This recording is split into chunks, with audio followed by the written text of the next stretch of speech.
Yo, welcome back, kembali lagi di channel Ato Hayato. Bagaimana kabar nakama sekalian? Semoga selalu baik-baik saja. Chapter 993 yang lalu sangat luar biasa, di mana akhirnya serangan Kaido mengenai Okiku dengan telak. Lalu ada juga fakta mengenai lemahnya serangan para samurai Akazaya. Ya, walaupun mereka bisa menggunakan Ryuo untuk melukai Kaido, tetapi power mereka kurang greget untuk membuat luka yang sama dengan Oden. Lalu berdasarkan dua fakta di chapter 993 itu, ada dua clue yang dapat dilihat yang akan menggambarkan kejadian di chapter-chapter mendatang. Yang pertama adalah para samurai Akazaya akan segera kalah. Iya, dengan adanya fakta bahwa power para samurai Akazaya kurang, tentu tak ada kesempatan lagi bagi mereka untuk menang. Mereka hanya akan terus menyerang Kaido hingga kelelahan. Dan jika hal itu sudah terjadi, maka serangan makhluk terkuat Kaido akan menjatuhkan mereka semua.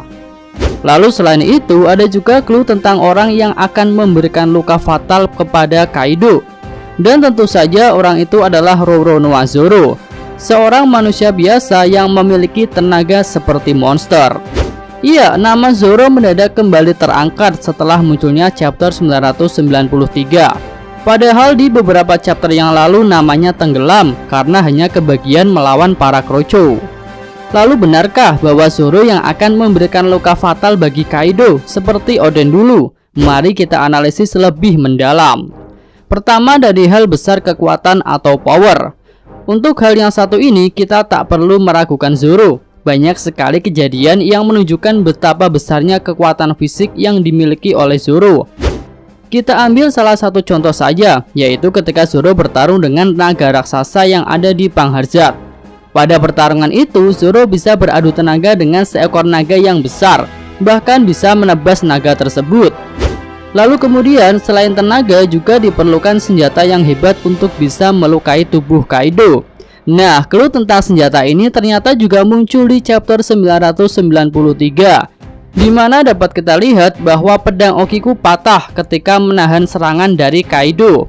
Dan karena hal itulah tangan Okiku jadi terluka. Padahal jika Okiku menggunakan pedang yang kuat, tentu pedang itu tak akan patah dan serangan Kaido tak akan melukainya. Jadi menurut kami selain tenaga yang kuat juga diperlukan pedang yang hebat. Lalu ngomong-ngomong tentang pedang yang hebat, saat ini di Wano ada 5 pedang yang termasuk dalam 21 pedang kuat yang berada di kelas Owazamono. Kelima pedang itu adalah pertama Susui. Saat ini pedang Susui ada di makam Ryuma yang terletak di Ringo.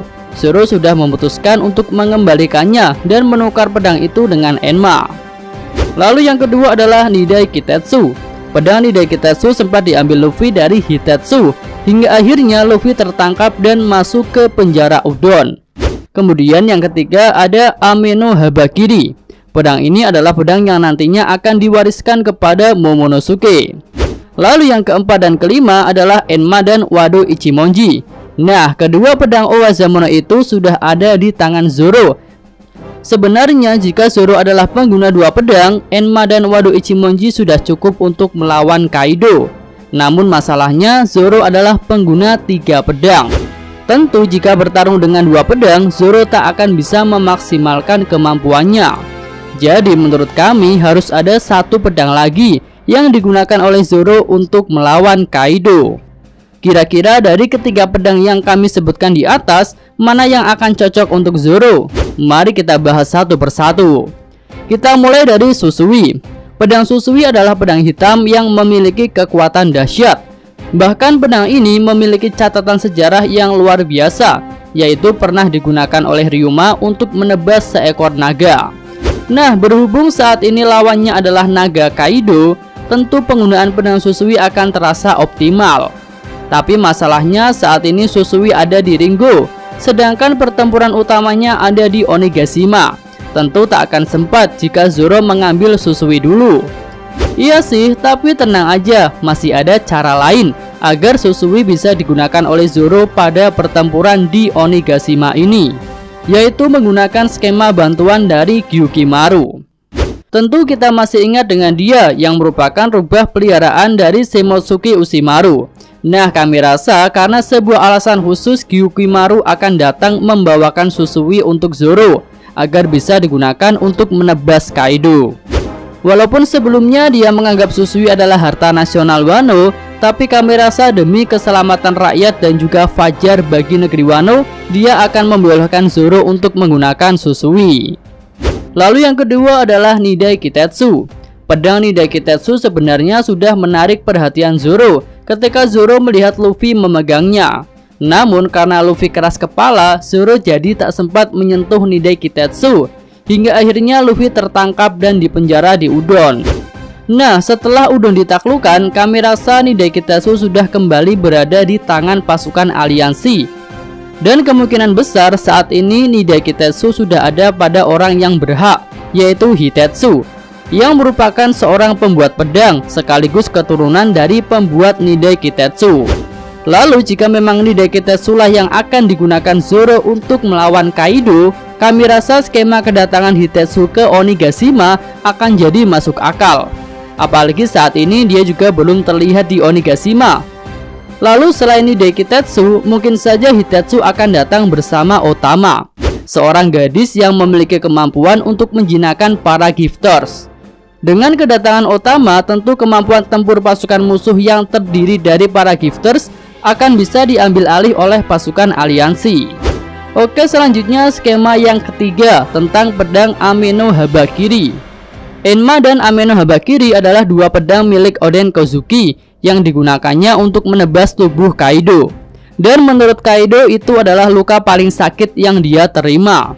Lalu apakah mungkin Zoro akan menggunakan kedua pedang itu untuk menebas Kaido, ditambah dengan Wado Ichimonji?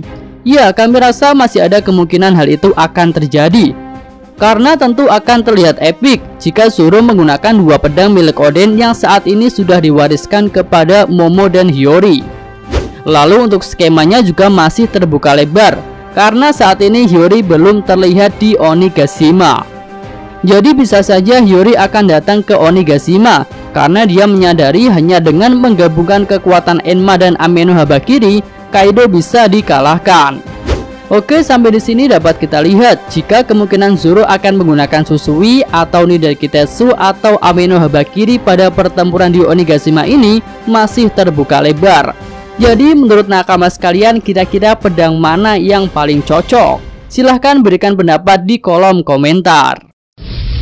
Oke, sampai di sini aja video kali ini. Semoga nakama sekalian menyukainya. Terima kasih sudah nonton dan sampai jumpa lagi di video selanjutnya. Yo!